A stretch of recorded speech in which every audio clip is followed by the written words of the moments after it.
میرے نبی پاک صلی اللہ تعالی علیہ وسلم جب رجب کا پچھلا مہینہ جو گزر گیا نا، یہ جب آتا تھا تو آپ کہتے تھے اللہم بارک لنا فی رجب و شعبان، یا اللہ ہمارے رجب اور شعبان میں برکت دے، وبلغنا رمضان، اور یا اللہ آگے رمضان آ رہا ہے، یا اللہ ہمیں اس تک پہنچا دے۔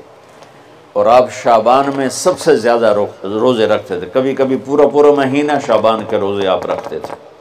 اور 15 شعبان جو بہت مبارک رات ہے، اس میں آپ نے فرمایا اس کا قیام، رات کی تہجد اور دن کا روزہ، یہ اللہ تعالیٰ کی بارگاہ میں بہت محبوب ہے۔ تو بھائیو، رمضان المبارک قریب ہے، 15 شعبان بھی قریب ہے، روزہ رکھو اور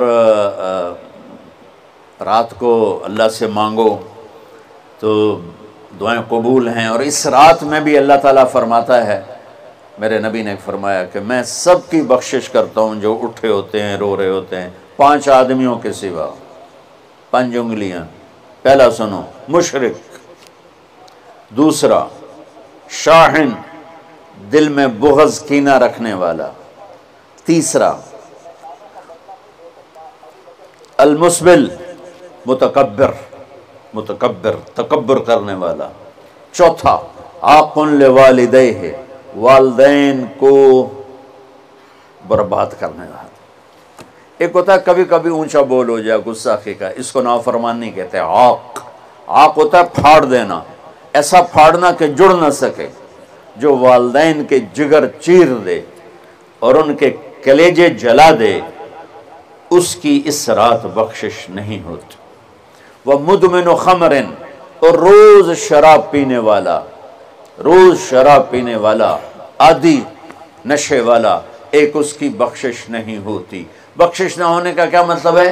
کہ یہ شرک سے توبہ نہیں کرتا، معافی نہیں ہے، یہ کینہ اپنے دل سے نہیں نکالتا، معافی نہیں ہے، یہ تکبر نہیں چھوڑتا، معافی نہیں ہے، یہ والدین کی نافرمانی نہیں چھوڑتا، معافی نہیں ہے، یہ شراب نہیں چھوڑتا، معافی نہیں ہے۔ اگر یہ چھوڑ دے سب معاف۔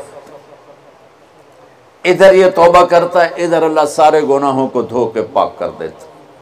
اور اللہ کی رحمت اتنی طاقتور ہے کہ میرا رب فرماتا ہے، یہ تو میں نے 5 غلطیاں بتائی ہیں، لیکن میرا رب فرماتا ہے میرا بندہ، میں تجھے عمر بھی دیتا ہوں، طاقت بھی دیتا ہوں، تو اتنے گناہ کر کے زمین فیصل آباد کی سے اٹھا کر آسمان کی چھت کو لگا دے، سوری دنیا گناہ گار ہو جائے نا تو آسمان کیا چاند تک بھی گناہ نہیں جا سکتا۔ اور میرا اللہ کہہ رہا ہے ایک مرد عورت اتنے گناہ کرے کہ آسمان کی چھت کو لگا دے، پھر صرف ایک دفعہ مجھے کہے یا اللہ معاف کر، تو میں سارے ہی معاف کر دوں۔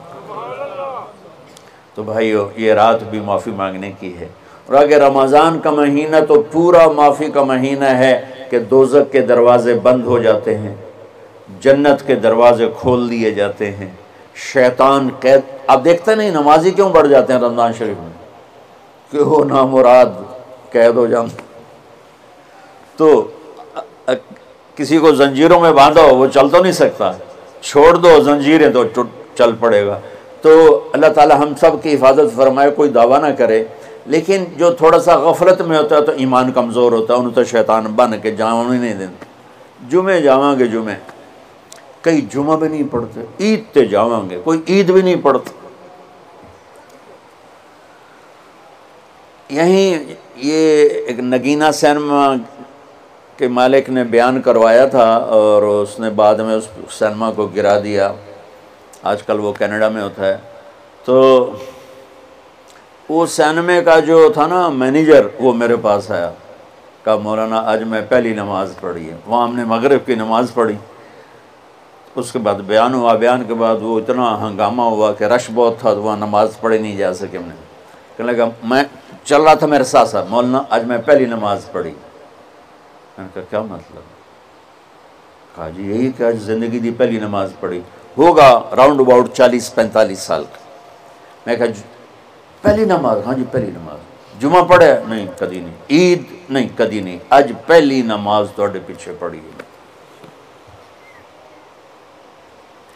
شیطان جب قید ہوتا ہے تو زنجیریں کھل جاتی ہیں تو نمازی بڑھنا شروع ہو جاتا ہے۔ اس کے بعد جو گھٹتے ہیں نا تو شیطان کی وجہ سے نہیں، اپنی عادت اور سستی کی وجہ سے۔ پہلے 2-3 دن بڑا جوش ہوتا ہے، پھر اس کے بعد گھٹتے ادھے کو پھر نکل جاندے ہیں، ادھے رہ جاندے ہیں۔ تو تراویح میں پہلے پوری مسجد بھرے گی، پھر ایک صف جائے گی، پھر دوسری جائے گی، پھر تیسری جائے گی۔ تو بھائیو یہ رمضان آ رہا ہے، دیکھو میں ہاتھ جوڑتا ہوں، نماز 5 وقت سارا سال فرض ہے، لیکن روزے کی برکت سے کیا ہوتا ہے، شیطان قید ہو جاتا ہے تو وہ سارے بھاگے آ رہے ہوتے ہیں۔ اللہ سے مانگ لو اس رمضان میں کہ یا اللہ ایسی توفیق دے کہ موت تک نماز نہ چھوٹے۔ رمضان میں بہت سے لوگ رشوت لینا چھوڑ دیتے ہیں کہ نہیں جی ہن رمضان شریف آ گیا، رمضان شریف بھی تو آیا ہے، لیکن اصل میں شیطان قید ہوا ہے تو اب کہہ رہا نہیں ہوں رشوت نہیں لینی، مہینے بعد لواں گے۔ ڈنڈی مارنے والا کہتا ہے نہیں صحیح تولنا ہے، پھر رمضان تو بعد کٹھی کسر کر لواں گے۔ وہ کیا وجہ ہے پیچھے؟ ایک تو رمضان کی برکات ہیں، اور ایک شیطان کا قید ہونا ہے، اور ایک جنت کے دروازوں کا کھل جانا، دوزخ کے دروازوں کا بند ہونا، اللہ کے عرش کا پہلے آسمان پہ مستقل ڈیرا ڈال دینا، اور پھر اعلان کرنا ہے کوئی بخشش آنے والا ہے، کوئی معافی مانگنے والا ہے، کوئی توبہ کرنے والا ہے، کوئی جنت مانگنے والا ہے، کوئی دنیا مانگنے والا، آؤ مانگو۔ اور ایک فرشتہ اعلان کرتا ہے اے بھلائی کے چاہنے والے شاباش آگے بڑھ، اور دوسرا فرشتہ اعلان کرتا ہے اے برائی کے کرنے والے بس کر اور واپس آ جا، بس کر اور واپس آ جا۔ رمضان کا مطلب ہے جل جانا، رمضان کے لفظ کا مطلب ہے جل جانا۔ جلنے کا مطلب کیوں ہے اس میں کہ رمضان میں اللہ سارے گناہوں سے اپنے بندوں کو پاک کر دیتا ہے اور ان کے گناہوں کو جلا دیتا ہے، جس سے وہ پاک ہو کر جیسے سونا آگ میں جل کے خالص ہو کے باہر آتا ہے، روزہ رکھنے والا بھوک کی آگ میں جل کے خالص ہو کے باہر آ جاتا ہے، اللہ اس کے سارے گناہ معاف فرماتا ہے۔ تو میرے عزیز و رمضان شریف آ رہا ہے، اپنے دل کو کینہ سے صاف کرو، بغض سے صاف کرو، نفرت سے صاف کرو، کسی سے لڑے ہوئے ہو اللہ کے واسطے صلح کر لو، یہ لڑنے کی جگہ نہیں ہے، محبت کر کے جاؤ تو اللہ بڑے اونچے عالی درجات نصیب فرمائے گا۔ اور اللہ تعالیٰ موقع دے تو رمضان میں ایک 3 دن تبلیغ میں اللہ کے راستے میں ضرور لگا لینا۔ تو سارے بھائی نیت کرتے ہو؟